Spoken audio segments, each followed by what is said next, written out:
M&J Video Games and Collectibles. Sport and non-sport cards, wrestling items, autographed items. We buy, sell, and trade. M&J Video Games and Collectibles, located at 1049 Queen Street, Southington, Connecticut.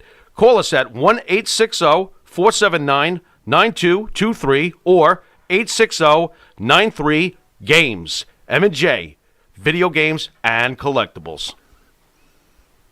Crazy. That's a cool story.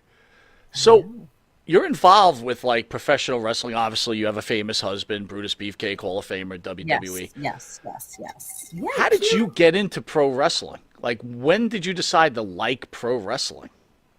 You know, I was a young girl, and we would go to my mom's friend's house, and on Sunday we would have dinner on Sundays, and there was nothing on Sunday. She had two boys. We would watch wrestling, black and white TV, Ivan Putski, Chief Jay Strongbow. So I loved wrestling.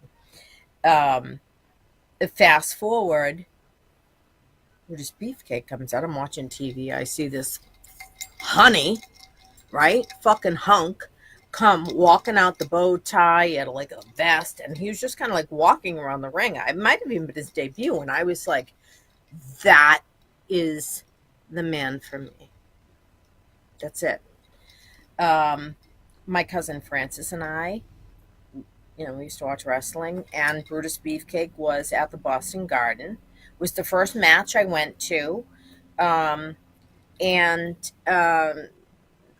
honey. So they would come out from behind this brown curtain, and they had to walk to the garage or whatever. He comes out, white towel, like, sweat and whatever, after his match, and I run up to him, and I'm like, oh my God, like, I love you. And he stopped in his tracks. He looked at me, and he was like, you love me? And I said, yes. And I ran away because, I was a minor. What am I going to do? Run away? No. So that was my first interaction with him. Then after that, I kissed Ted DiBiase's foot at Boston Garden for $300, which was really exciting for me, being a young girl.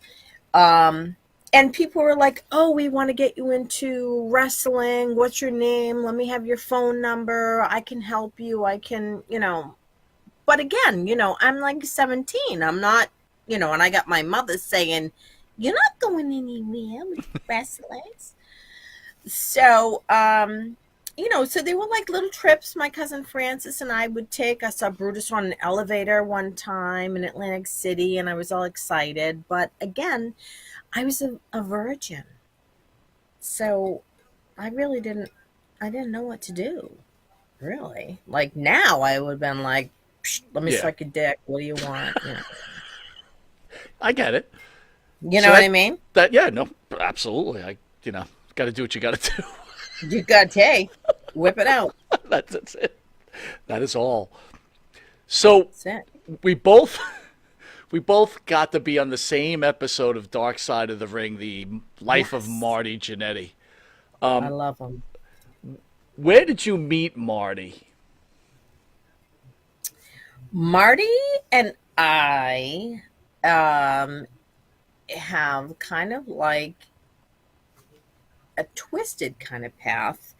I didn't meet him when I was younger, so I don't know anything of the younger days. I met him on Facebook, actually. My now sister-in-law, then she was just my daughter's boyfriend's sister, was interested in meeting Marty. She loved him to pieces. So I messaged him. He was going to be in Massachusetts, and I was like, hey, my friend and I are going to come and see you. Would like to like meet you. What do you think? And he was like, yeah, whatever. Marty. Right. Marty. Marty thinks that he is responsible for Brutus and I meeting and dating and getting together and all that stuff. But that's not the truth, Marty.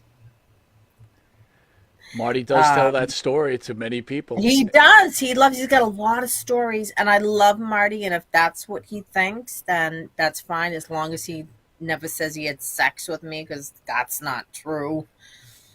That would never be true, much as I love him. Does Marty have this habit of making up these stories? Is he bored, or what's the deal? No, with that? I think Marty is far from bored. I think that Marty has more stories than the Bible, and the majority of them are true. You can't make shit up, except for introducing me and Brutus, or being responsible for me and Brutus being together. You can't make shit up like Marty does. It's true. I believe it. Do you think that story of at the bowling alley is really a true story, or is that a Marty story? I think it's a true story. Really? I do. Why? I text message with Marty, and Marty's always in a semi-state of drunkenness, Right. and he was in it, and he was like, listen, I was 14. You think I'm lying? Do I think he hit the guy in the head with a brick and threw him in the river? No. But I think there was a pedophile at the bowling alley. I think that for sure he tried to seduce Marty for weed. I don't think the guy's dead. If he's dead, he died of cancer. Painful cancer, as a pedophile should. But I don't think that Marty killed anybody. That's a really smart comment, Missy, because you know what? Probably something did happen, and that's what Marty wanted to happen with the brick and everything, but it didn't happen that way. So it's a really smart analysis.